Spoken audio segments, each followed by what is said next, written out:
Welcome students the periodic पाठशाला। तो आज मैं आपके सामने केमिस्ट्री का नया सिलेबस स्टार्ट करने वाला 12th बोर्ड। प्रीवियस वीडियो सभी को मिला हूँ, उसमें मैंने डिटेल डिस्कशन किया है। तो आज से मैं सिलेबस स्टार्ट करने की तरफ जा रहा हूँ। तो आई होप क्या चीज़ करने वाला हो, किस तरीके से पढ़ने वाले हैं, तो प्रीवियस वीडियोज में हम लोगों ने देखा है कितने लेसन है, क्या है, वो सभी मैं डिस्कस कर चुका हूँ।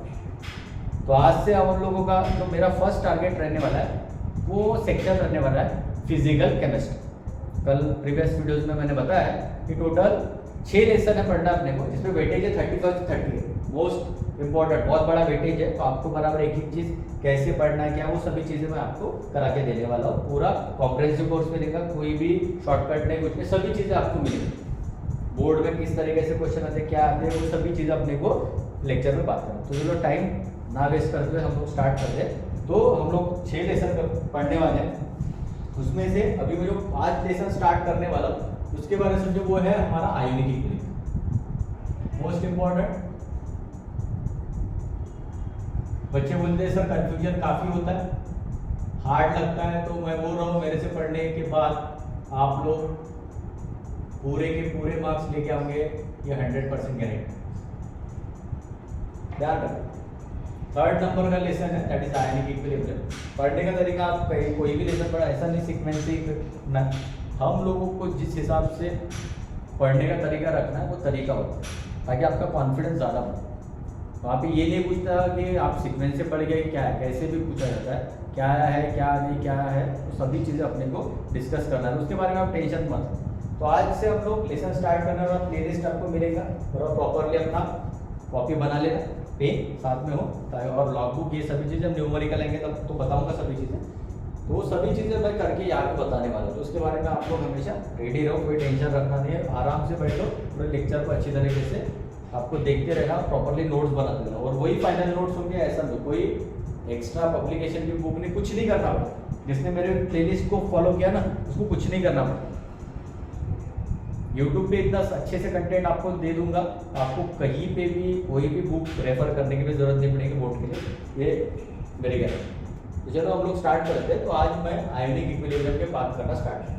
वेटेज आपको पता है 6 मार्क्स का वेटेज, ध्यान रखो, पूरे 6 के जी उड़ा दूंगी, ये मेरी गारंटी। ध्यान रखो, बराबर समझते लो क्या क्या चीज़ होगा। तो आप लोग लेसन का नाम देख सकते हैं, लेसन का जो टाइटल है वो आयोनिक इक्विलिब्रियम, बराबर समझ। लेसन का टाइटल है वो क्या है, आयोनिक इक्विलिब्रियम। एक बात हमेशा याद रखना, पढ़ते सभी है लेकिन पेपर में वही परफॉर्म कर पाते जिनको टाइटल हमेशा क्लियर हो, हमेशा याद रखना। नहीं तो कुछ बच्चे क्या करते हैं, डायरेक्ट लेसन पढ़ने की तरह। मैं तरीका बता रहा हूँ आपको, पढ़ने का तरीका सुनो, रिजल्ट निकालना नहीं है, और वही चीज़ हमारा टारगेट होना चाहिए कि किस तरीके से बेस्ट रिजल्ट है। तो यहाँ पे ध्यान रखना, टाइटल समझा, टाइटल समझा तो आगे का सभी रास्ता समझेगा, डेफिनेशन समझेगा, डेफिनेशन समझे तो हर एक कॉन्सेप्ट आपको समझेगा, इसके बारे में आपको बिल्कुल अवेयर है। तो चलो बात करते हैं हम लोग। यहाँ पे देखना, लेसन का नाम है आयोनिक इक्विलिब्रियम, जिसमें 6 मार्क्स का वेटेज। तो यहाँ पे 2 वर्ड्स को मैंने अंडरलाइन किया, एक आयोनिक में आयन वर्ड को अंडरलाइन किया, और दूसरा कौन सा वर्ड है, इक्विलिब्रियम, बराबर समझते हैं। तो मैं पहले वर्ड को पकड़ना, आयोनिक। आयोनिक मतलब ही होता है आयंस, आयोनिक मतलब ही ध्यान रखना, आयोनिक मतलब ही क्या होता है, आयंस। अब किसी को ऐसा भी हो सकता है आयंस में कंफ्यूजन हो सकता है, ऐसा नहीं बोल रहा हूं, नहीं तो बोलेंगे सर आयंस में किसमें कंफ्यूजन, अरे कुछ मैंने एक से स्टूडेंट देखे किसमें कंफ्यूजन हो सकता है पता नहीं पाऊंगा, इसलिए मेरा गारंटी है, इसीलिए मैं, ताकि वीक से वीक स्टूडेंट भी अगर ये लेक्चर को देखे तो उसको भी समझे कि मैं आयंस किसको बोलना चाहता हूँ। नहीं है डायरेक्टली आयंस को समझ सकते हैं, तो मैं आपके लैंग्वेज में बोलता हूँ, आप जो समझे। तो आपको पता नहीं चलो आयंस अगर नहीं पता होगा, लेकिन मैथमेटिक्स पढ़ते हैं तो चार्ज तो बताऊंगा, वो तो सभी को पता रहे। चार्ज 2 तरीके के होते हैं, जो आपकी लैंग्वेज में बोल रहा हूँ, जो आपको पता है। एक होता है पॉजिटिव चार्ज, और दूसरा होता है हमारा कौन सा चार्ज होता है, नेगेटिव चार्ज। 2 तरीके के चार्ज होते हैं जो आप लोग जानते हैं, उसी के हिसाब से आपके हिसाब से बोल रहा हूँ, कोई एक्स्ट्रा एफर्ट नहीं। तो 2 तरीके के चार्ज होते हैं, एक होता है पॉजिटिव चार्ज और दूसरा क्या होता है, नेगेटिव। मतलब चार्ज के हिसाब से बोला तो सर हमको पता है, one is positive and second is negative, ध्यान रखना बराबर। तो चार्ज दो तरीके के, एक होता है पॉजिटिव, दूसरा होता है नेगेटिव। लेकिन अभी आयंस के फॉर्म में अगर नाम देना है, चार्ज मतलब ये आयंस बोलना है, मतलब आयंस के फॉर्म में नाम देना है, तो ध्यान रखना पॉजिटिव मतलब ये आयंस के फॉर्म में उसे कटायन बोला,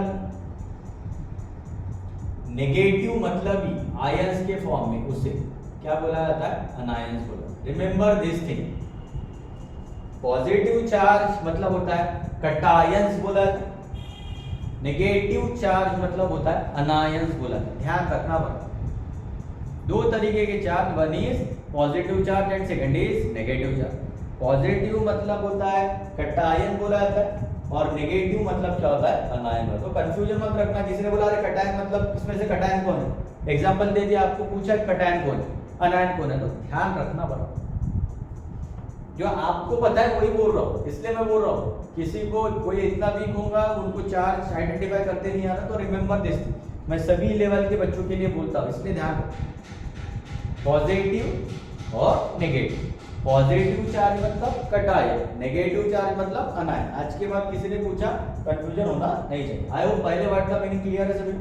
चलते दूसरे वर्ड, सर इक्विलिब्रियम को कैसे पहचानना। सुनो, इक्विलिब्रियम मतलब जाने वाला रास्ता और आने वाला रास्ता, दोनों रास्ते ओपन है, जा भी रहे और वापस भी आ रहे, जाना भी है, जहां से शुरुआत किया, सिंपल लैंग्वेज बोलता है, जहां से शुरुआत किया वही जाके फिनिश कर, तो जा भी रहे और वापस भी आ रहे, ऐसे प्रोसेस को बोला जाता है इक्विलिब्रियम। क्या बोला जाता है बच्चों, इक्विलिब्रियम। तो बराबर समझना, वर्ड समझे, टाइटल समझे तो डेफिनेशन समझे, रटने का बिल्कुल नहीं है, बराबर कॉन्सेप्ट पार्ट है, बराबर समझते चलो।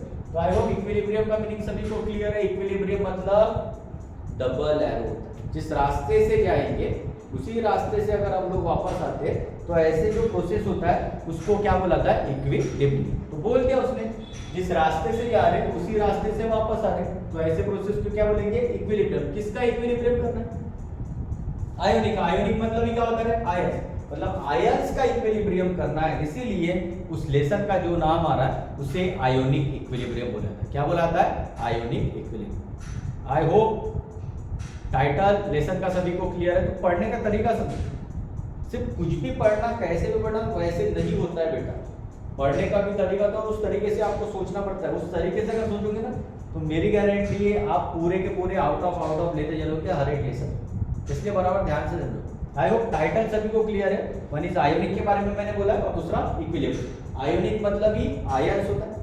आयंस कितने तरीके के होते हैं, दो तरीके के, एक होता है पॉजिटिव चार्ज, अगर आयंस नहीं पता है चार्ज पता है, एक होता है पॉजिटिव चार्ज और दूसरा क्या होता है, नेगेटिव चार्ज, ये तो पता ही रहता है। आयंस के फॉर्म में उसे बुलाता है, पॉजिटिव मतलब होता है कटायन और नेगेटिव मतलब क्या होता है, अनायन। बराबर, पॉजिटिव मतलब क्या होता है, कटायन, और नेगेटिव मतलब क्या होता है, अनायन। इक्विलिब्रियम मतलब जिस रास्ते से जाएंगे उसी रास्ते से वापस आ रहे हैं, जिस रास्ते से जाएंगे उसी रास्ते से अगर हम लोग वापस आते हैं, ऐसे प्रोसेस को क्या बुलाता है, इक्विलिब्रियम। किसका इक्विलिब्रियम करना, आयोनिक। आयोनिक मतलब ही आयंस, आयंस का इक्विलिब्रियम, दैट्स व्हाई उस प्रोसेस का जो नाम होगा उसे क्या बुलाता है, आयोनिक इक्विलिब्रियम। तो मेरे बोलने का तरीका समझो, मेरे बोलने में आंसर रहता है, इसलिए हमेशा ध्यान रखना, मैं जो बोलता हूँ उसके हिसाब से बराबर आंसर निकलता है, तो इसलिए बराबर ध्यान रखना। आई होप टाइटल सभी को क्लियर है। चलते हैं डेफिनेशन करने। अब डेफिनेशन भी लर्न नहीं करना, तरीका बता दो। देख, तो I hope ionic equilibrium clear है। एक एग्जांपल देता हूं, समझो।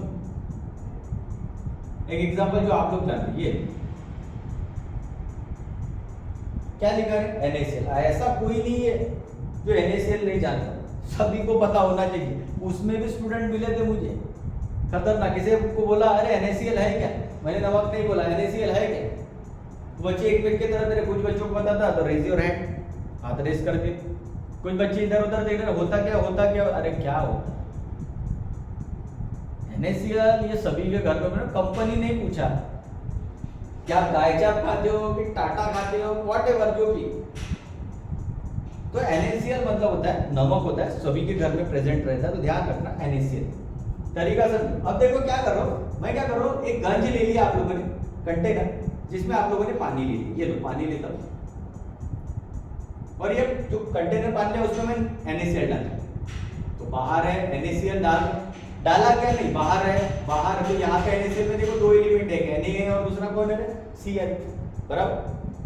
अब मैं क्या करूं, बाहर जब थे तो दोनों भाई की दोस्त थे, बराबर। लेकिन जैसे ही वो पानी में उतरे तो दोनों को तैरते नहीं आता। समझने का तरीका, वो पढ़ने का तरीका था, दोनों को तैरते नहीं आता। तो क्या करेंगे, Na अपनी जान बचा करने की तरफ जाएंगे और Cl अपनी जान बचा करने की तरफ जाएंगे। मतलब एक साथ रहेंगे क्या अलग रहेंगे? अलग। बाहर तो बड़ी दोस्ती थी उनकी, लेकिन जैसे पानी में कूदे, तैरना किसी को आता नहीं और डूबना चालू हो गया।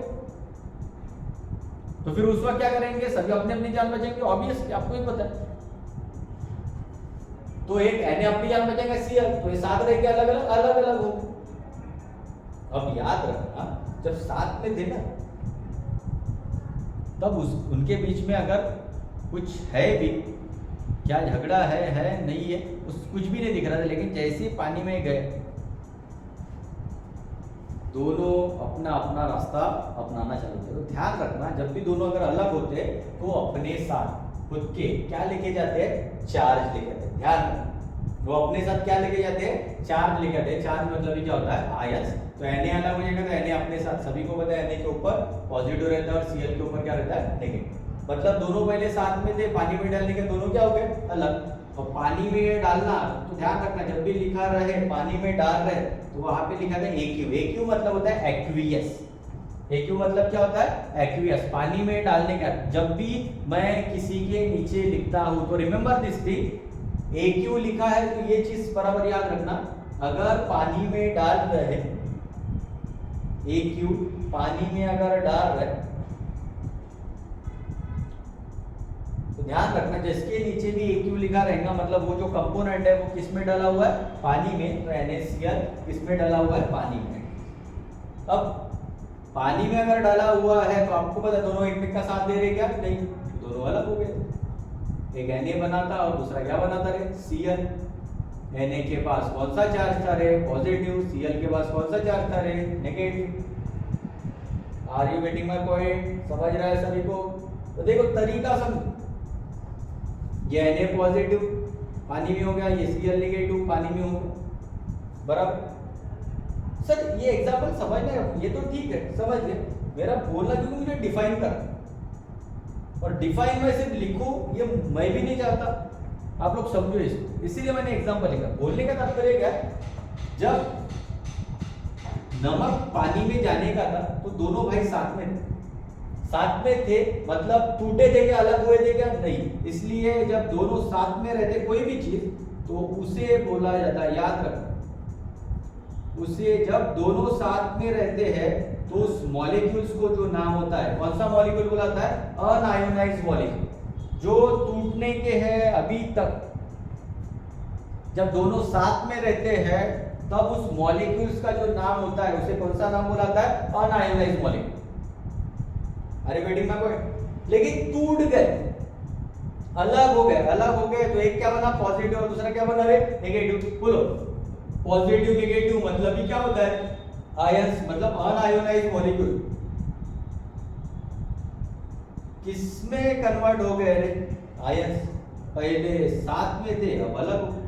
अनआयोनाइज्ड मॉलिक्यूल किसमें कन्वर्ट हो गए रे, आयंस।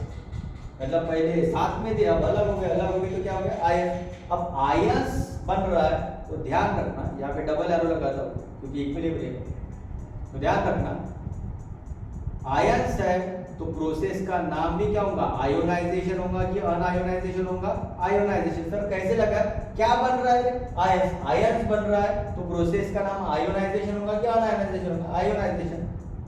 तो आयोनाइजेशन प्रोसेस के हेल्प से जो भी आपके लेसन का जो नाम बनेगा उसे बोला जाएगा आयोनिक इक्विलिब्रियम। क्या नाम बोला जाएगा, आयोनिक इक्विलिब्रियम। तो बराबर ध्यान रखना, पहले साथ में थे तो अनआयोनाइज्ड मॉलिक्यूल बोले थे, अब अलग अलग हो गए तो किसमें कन्वर्ट हो गए, पॉजिटिव नेगेटिव। पॉजिटिव नेगेटिव मतलब क्या होता है, आयंस, आयंस में कन्वर्ट हो गए तो उस प्रोसेस का नाम भी क्या होगा, आयोनाइजेशन प्रोसेस। और ऐसे पार्ट को जो बोला जाता है उसे क्या बोला जाता है, ionic equilibrium. Are you getting my point? तो डिफाइन करने के जो तरीके, ऐसा नहीं है, नहीं तो क्या होता है, पढ़ते तो सभी है, मैं पहले दिन बोला, आपने मेरे इतने वीडियोस देखे होंगे, आपको समझेंगे, पढ़ते सभी है लेकिन तरीका होना चाहिए। अगर आपके पास तरीका है ना, ये मेरी गारंटी है, आप लोग भी लेसन बोलोगे नहीं आसानी से सबको पाए हो। मतलब अगर मुझे आयोनिक इक्विलिब्रियम की डेफिनेशन लिखते हो, सभी चीजें आप टेंशन मत लो, आयोनिक इक्विलिब्रियम की डेफिनेशन देखना है तो मैं क्या बोलता हूँ, देखो मेरे वर्डिंग को सुनो। When unionised molecule is converted into, किस में कन्वर्ट हो गया, आयंस में, आयंस में कन्वर्ट हो गया, तो विद द हेल्प ऑफ कौन से प्रोसेस का नाम देंगे, आयंस में आयोनाइजेशन प्रोसेस, और पूरे पार्ट को बोला था इस कॉल्ड एज, क्या बोलेगा, आयोनिक इक्विलिब्रियम। तो ध्यान रखना बराबर सभी लोग, जब भी आयोनिक इक्विलिब्रियम का डेफिनेशन करना है, लिखना है, किसी ने पूछा तो ये पता होना चाहिए, जब साथ में दे तो अनआयोनाइज्ड मॉलिक्यूल अलग हो गए तो आयंस, आयंस बन रहे हैं तो प्रोसेस का नाम भी आयोनाइजेशन प्रोसेस, और ऐसे पूरे पार्ट को जो बोलेगा उसे क्या बोलेगा, आयोनिक। तो चलो डेफिनेशन लिखता हूं। तो आयोनिक इक्विलिब्रियम को डिफाइन कर रहा हूं मैं, when unionised molecule, when unionized molecule is converted into, unionized molecule था किसमें कन्वर्ट हो रहा है, इस कन्वर्ट इनटू आयंस, आयंस में कन्वर्ट हो रहा है तो प्रोसेस का नाम भी क्या होता है, ionization process, with the help of, with the help of ionization process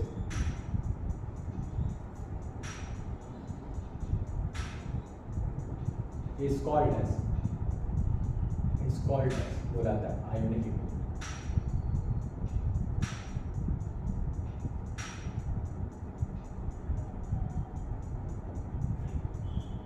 with the help of ionization process, और इसीलिए उस पूरे पार्ट को बुलाता है आयोनिक इक्विलिब्रियम। तो आई होप डेफिनेशन सभी को क्लियर है।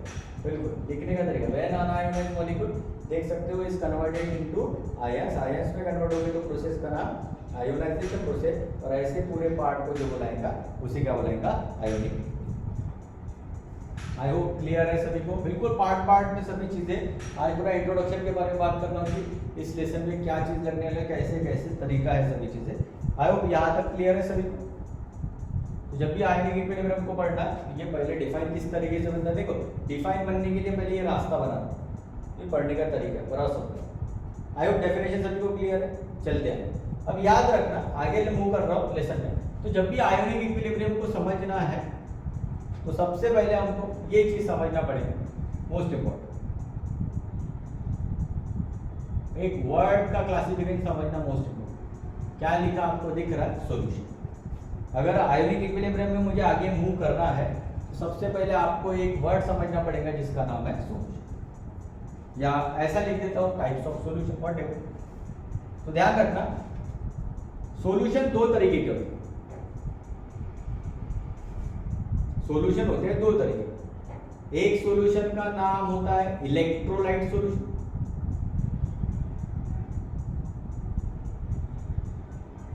एक होता है इलेक्ट्रोलाइट सॉल्यूशन, और दूसरा होता है नॉन इलेक्ट्रोलाइट सॉल्यूशन। दो तरीके के सॉल्यूशन होते हैं मेन क्लास में,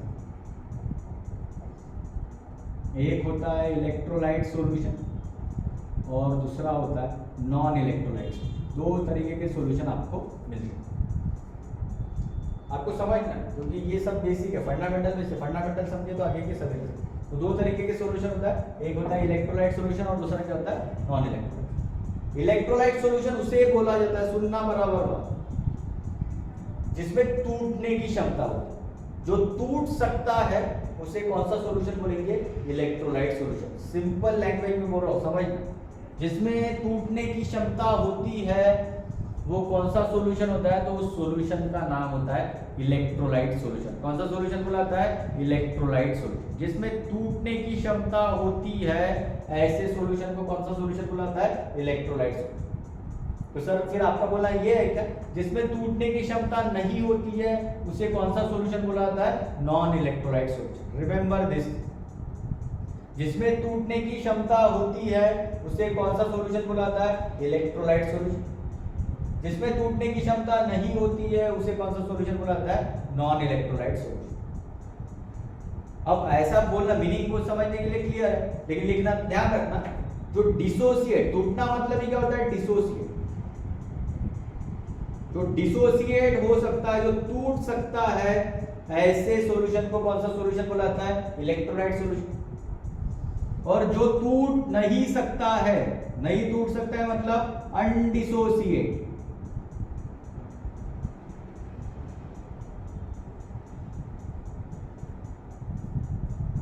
सिंपल, जिसमें टूटने की क्षमता है उसे डिसोसिएट बोला जाता है। तो जो टूट सकते हैं उसे इलेक्ट्रोलाइट सॉल्यूशन बोलते हैं, और जो टूट सकते हैं उसे बोला जाता है नॉन इलेक्ट्रोलाइट सॉल्यूशन। कौन सा सॉल्यूशन बोला जाता है? Non electrolyte solution. Most important, मतलब जिसमें टूटने की क्षमता है उसे इलेक्ट्रोलाइट सॉल्यूशन बोला जाता है, जिसमें टूटने की क्षमता नहीं है उसे नॉन इलेक्ट्रोलाइट बोलता है। टूटना मतलब ही डिसोसिएट, नहीं टूटना मतलब ही अनडिसोसिएट। कळत आहे सगळ्यांना? कोई भी कंफ्यूजन कुछ भी नहीं, बराबर समझते रहेंगे, काफी आराम से पूरा, कहीं नहीं जाना। तो मैंने बोला आउट ऑफ देके जाऊंगा मतलब देके जाऊंगा, उसके बारे में आपको टेंशन लेना नहीं है, बराबर एक एक चीज समझते हो। अब सर आपका बोलना अगर ये है कि ये टूट नहीं सकता, तो मैं इसके बारे में पहले बात ही नहीं करूँ। मुझे जो इजी लगता है और आपके लिए जो इजी लगता है वो करने की कोशिश करता हूँ। अब मुझे बताओ ये टूट ही नहीं सकता, तो आगे इसका क्लासिफिकेशन होगा क्या? नहीं होगा।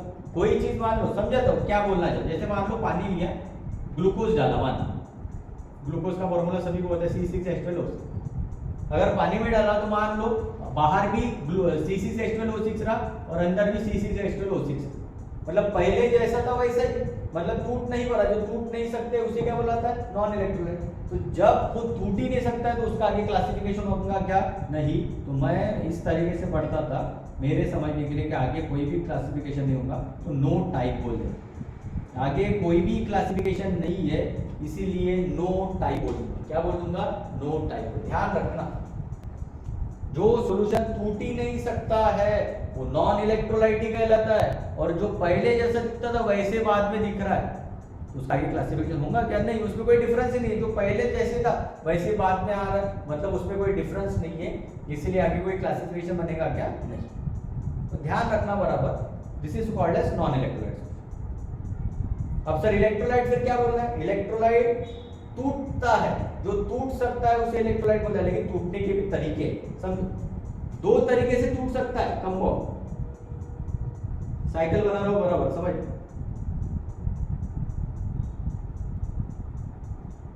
एक पूरी तरीके से टूट सकता है,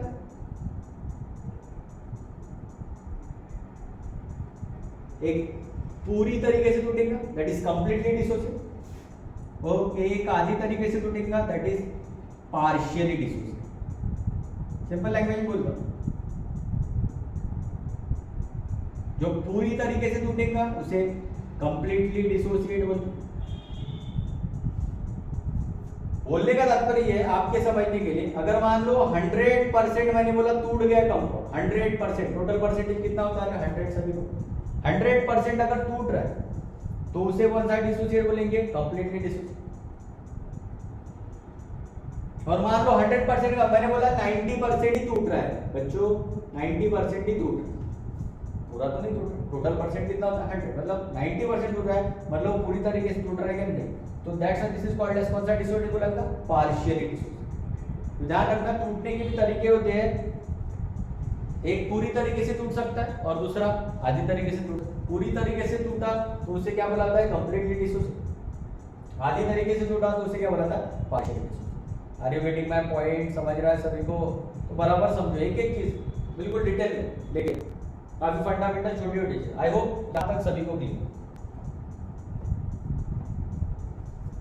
कोई भी कंफ्यूजन होगा तो पूछ सकते। आई होप सभी को क्लियर। कंफ्यूजन, कोई डाउट, एनीथिंग एल्स? बच्चों आप सभी लोग बराबर ध्यान से। तो जो पूरी तरीके से 100% टूटेगा उसे कंप्लीटली डिसोसिएट बोलते हैं, जो आधी तरीके से टूटेगा उसे क्या बोलते हैं? पार्शियली डिसोसिएट बोलते हैं। बराबर ध्यान। टूटने के भी तरीके, पूरी तरीके से टूट सकता है और एक आधी तरीके। पूरी तरीके से टूटेगा तो कंप्लीटली बोलेंगे, आधी तरीके से टूटेगा पार्शियली बोलेंगे। तो यहां तक अगर सभी को क्लियर है, वीडियोस में रहेंगे, लेकिन जो लाइव देख रहे हैं वो स्क्रीनशॉट ले सकते हैं। सभी लोग स्क्रीनशॉट ले, फिर आगे चलते हैं। चलो चलते आगे। तो देखो कंप्लीटली डिसोसिएट और पार्शियली, यहां तक आए हो क्लियर है? चलते आगे। पूरा फंडामेंटल एक एक चीज, कोई टेंशन नहीं, कुछ नहीं, बराबर आराम से एक एक चीज समझो। अब ये तो समझ गए कंप्लीटली और पार्शियल, अब इसको आगे क्लासिफाई करना। अब कंप्लीटली डिसोसिएट है, आप उसी के नीचे क्लासिफिकेशन बना ना, यहाँ दिखेगा नहीं, दैट्स व्हाई कर रहा हूं। अब कंप्लीटली है इसीलिए ध्यान रखना, एग्जांपल कंप्लीटली टूट रहा है इसलिए उसे बोला जाता है स्ट्रॉन्ग इलेक्ट्रोलाइट।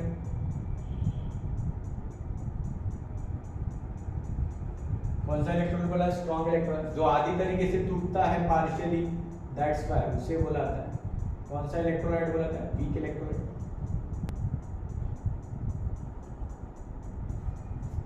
ध्यान रखना, कंप्लीटली डिसोसिएट का जो एग्जांपल होता है वो स्ट्रॉन्ग इलेक्ट्रोलाइट,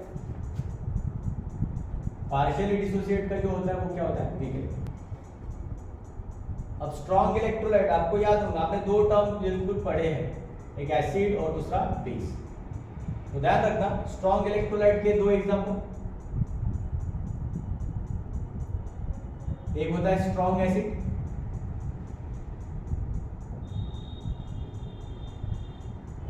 और दूसरा होता है स्ट्रॉन्ग बेस।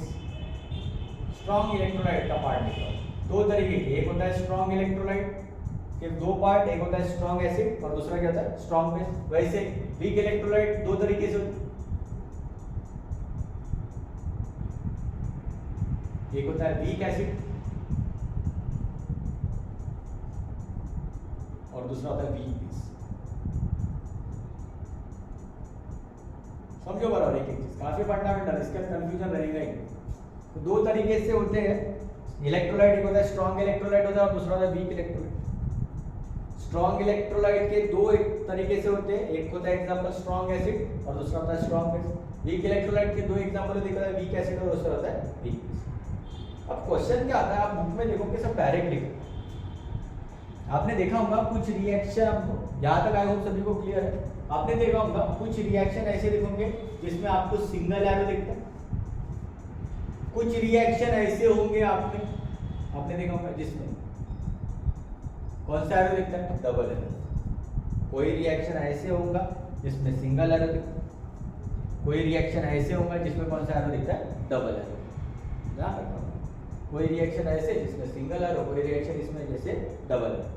तो सर ये सब कैसे आइडेंटिफाई? बहुत बड़ा क्वेश्चन मार्क है, ये तरीका समझो कब एग्जांपल से, एग्जांपल से हमको ध्यान रखना। लेकिन यहाँ पे इन जनरलाइज में समझा रहा हूँ, मुझे बताओ यहाँ पे क्या लिखा है? स्ट्रॉन्ग। यहाँ पे भी क्या लिखा है? स्ट्रॉन्ग, चाहे एसिड हो चाहे बेस। मुझे बताओ स्ट्रॉन्ग मतलब ताकतवर की कमजोर? ताकतवर लोगों को किसी की जरूरत होती है? नहीं, वो अपने लेवल पे कर लेता है सभी काम। तो ध्यान रखना, जब अपने भी लेवल पे काम कर लेता है तो उसको किसी जरूरत पड़ेगी क्या? नहीं। तो स्ट्रॉन्ग होते हैं, चाहे वो स्ट्रॉन्ग एसिड हो चाहे वो स्ट्रॉन्ग बेस हो, हमेशा याद रखना कौन सा एरो यूज करना? Single arrow. रिमेंबर दिस, चाहे स्ट्रॉन्ग एसिड रहे या स्ट्रॉन्ग बेस रहे, हमेशा ध्यान रखना आप लोग जब भी स्ट्रॉन्ग एसिड, एग्जांपल भी लिखता हूं इसके नीचे एक एक बराबर समझ लेना, जो आपके स्टेट बोर्ड में उससे ज्यादा नहीं लिखो। ध्यान रखना, चाहे स्ट्रॉन्ग एसिड का एग्जांपल हो चाहे स्ट्रॉन्ग बेस का एग्जांपल हो, जब भी आपको इसका रिएक्शन लिखना है, डिसोसिएशन, वो सब चीजें पढ़ेंगे, करवा के बताऊंगा, तो हमेशा ध्यान रखना है जब रिएक्शन लिखोगे तो वहां पे कौन सा एरो यूज करना है? Single arrow. रिमेंबर दिस, हमेशा याद रखना, मार्क माय वर्ड्स। कभी भी कंफ्यूजन हो कि सर ये रिएक्शन सिंगल एरो कभी कभी डबल हो, ये सब समझे कैसे? ध्यान रखना, एग्जांपल की लिस्ट में लिखता हूं, अभी एक एक चीज थोड़ा समझना। तो स्ट्रॉन्ग एसिड के एग्जांपल या स्ट्रॉन्ग बेस के लिए हमेशा कौन सा एरो यूज करना? Single arrow. हमेशा कौन सा एरो यूज करना? Single arrow. I hope meaning clear.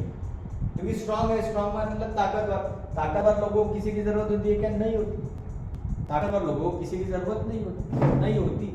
That's why वो अपने लेवल पे काम कर लेते, इसलिए हमेशा कौन सा एरो यूज करेंगे? Single arrow. लेकिन वीक मतलब क्या होता है? कमजोर। वीक मतलब क्या होता है? कमजोर, चाहे वो एसिड रहे चाहे वो बेस रहे। तो हमेशा वीक लोगों को, जो कमजोर रहते हैं, उसको दूसरे की जरूरत होती है। तो हमेशा ध्यान रख, उसका रिएक्शन लिखना है तो हमेशा कौन सा एरो यूज करना है? Double arrow. हमेशा कौन सा एरो यूज करना? Double arrow.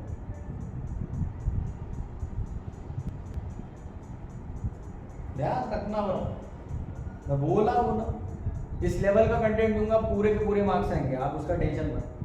बस बराबर लेक्चर को फॉलो करते रहो, आपको सभी चीजें मिलेंगी मेरे यूट्यूब चैनल पे पीरियोडिक पाठशाला, तो उसका टेंशन मत लो। बस केमिस्ट्री पढ़ते हो एंजॉय करो, तो बराबर फोकस से आप लोग बराबर वीडियोस को सुनो, वो कैसा कैसा बोलो, कैसा कैसा सभी चीज़ें करना। बस इतना किए ना, पूरा नोट भी प्रॉपर नहीं करते, सभी आपकी पढ़ाई मैं आपकी केमिस्ट्री करवा देता हूँ, उसके बारे में आप टेंशन मत। आई होप यहाँ तक क्लियर है। तो जो स्ट्रॉन्ग है, चाहे एसिड रहे या बेसिक, तो हमेशा ध्यान रखना वो सिंगल आर हुई, सिंगल आर हुई, हमेशा ध्यान रखना। एग्जाम्पल लिखता हूँ, वीक एसिड या वीक बेस लेते हो तो हमेशा ध्यान रखना कौन सा आर लगाना, डबल आर।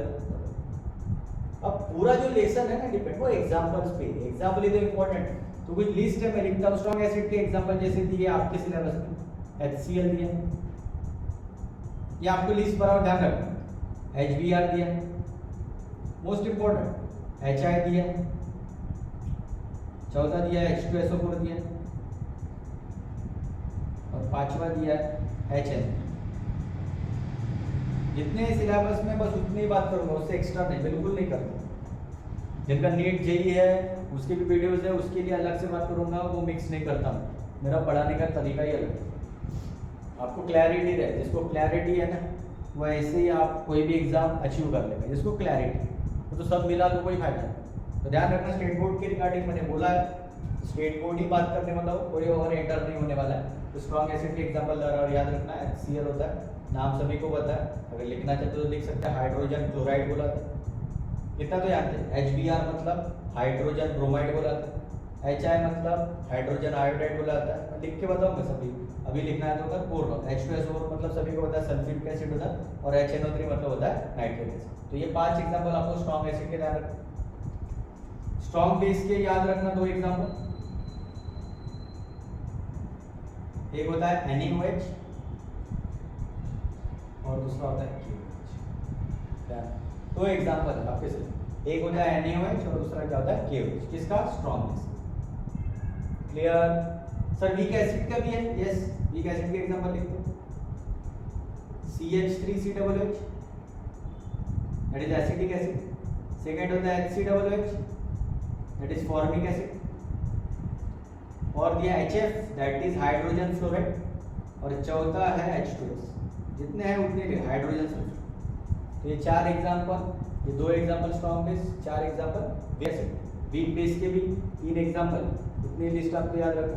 एक NH4OH that is ammonium hydroxide, second है CuOH/2 क्यूप्रस हाइड्रोक्साइड या क्यूप्रिक हाइड्रोक्साइड, या तीसरा है FeOH फेरिक हाइड्रोक्साइड। इतना आपको एग्जांपल्स पता होने चाहिए, स्ट्रॉन्ग एसिड के, स्ट्रॉन्ग बेस के, वीक एसिड के और वीक बेस के। इतना आपको अगर पता रहे, ये मेरी गारंटी, आपका आसानी से लेसन पूरे लिखा था ना मैंने 6 आउट ऑफ 6, चाहे न्यूमेरिकल है, थ्योरेटिकल कुछ भी रह गया, सभी चीज़ें करवा। तो ये सभी इंट्रोडक्शन है इसलिए, और मैंने बोला जब तक वो पार्ट कंप्लीट नहीं होगा, पहला पार्ट यार मैं मेरे पढ़ने लगे, ये पहला पार्ट है। तो this is all about the introduction, क्या क्या चीज़ें लगने वाली इस लेसन में आपको पढ़ने के लिए, वो सभी चीज़ें ये फर्स्ट वीडियोस में मैंने आज बात किया।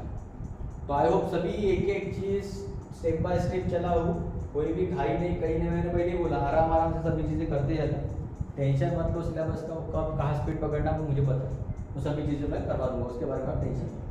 तो आई होप आज का लेक्चर सभी को क्लियर है। यहाँ आपके समझना बराबर सॉल्यूशन 2 तरीके से, एक होता है इलेक्ट्रोलाइट सॉल्यूशन और दूसरा होता है नॉन इलेक्ट्रोलाइट। मतलब यहाँ पे एक चीज़ बोलता हूँ कि किसी ने बोला वन वर्ड में अगर कंक्लूड करो आयनिक इक्विलिब्रियम, तो रिमेंबर दिस थिंग कि आयनिक इक्विलिब्रियम में जो हमको डिस्कशन करना है वो कौन से सॉल्यूशन का डिस्कशन करना है, इलेक्ट्रोलाइट। क्यों कि इस लेसन में ऐसे कंपाउंड आएंगे जो टूट सकते हैं, और जो टूट सकते हैं उसी क्या बोला था, डिसोसिएट। ध्यान रखना इस लेसन में दैट इज आयनिक इक्विलिब्रियम में तो सॉल्यूशन के बारे में बात करने वाले, उस सॉल्यूशन का नाम क्या रहेगा, electrolyte solution. Are you getting my point? फिर आपका बोलना ये रहेगा सर इसी के बारे में अगर बात करेंगे तो इसका फिर कभी बात नहीं करेंगे, अरे करेंगे ना बिल्कुल। Non electrolyte solution second number का लेसन, इसके पहले बात उसमें बात करेंगे, और उस लेसन का नाम है ऐसे कंपाउंड आएंगे उसमें जिसमें कंपाउंड ब्रेक नहीं होंगे। ब्रेक नहीं होना मतलब अनडिसोसिएट मतलब उससे कौन सा सॉल्यूशन बनेगा, नॉन। तो कभी भी किसी ने वन वर्ड में करने के लिए बोला तो ये उसका मीनिंग। तो आई होप आज का इंट्रोडक्शन पार्ट सभी को क्लियर, स्टेप बाय स्टेप सभी चीज़ बोला। ये सभी चीज़ें आपको अच्छी तरीके से कॉपी में नोट्स बना, कोई भी कंफ्यूजन रखो, हर एक लेक्चर बराबर डेली में आप करते रहो, रोज के लेक्चर रोज करके रखो, पेंडिंग नहीं। तो एक दिन बैठ गए 4-5 लेक्चर, ऐसा नहीं करना, रोज के रोज लेक्चर करके रखो, चाहे वो आधे घंटा हो, पौन घंटे हो, 1 घंटे का 1.5 घंटे लेक्चर, कभी भी याद रखना। तो आई होप स्टार्टिंग से लेके आज तक अभी जहाँ तक चला हो इंट्रोडक्शन पार्ट सभी को आई होप क्लियर हो। कोई भी कंफ्यूजन रहे तो आप, मेरा व्हाट्सएप नंबर सभी के पास है, आप कमेंट में भी डाल सकते हो कोई भी डाउट रहे तो। आई होप सभी को आज का फर्स्ट लेक्चर क्लियर। अगर मेरे वीडियो सभी को पसंद आ रहे तो मेरे यूट्यूब चैनल को सब्सक्राइब कीजिएगा the periodic Pathshala and press the bell icon for further notification. Thanks a lot, thank you.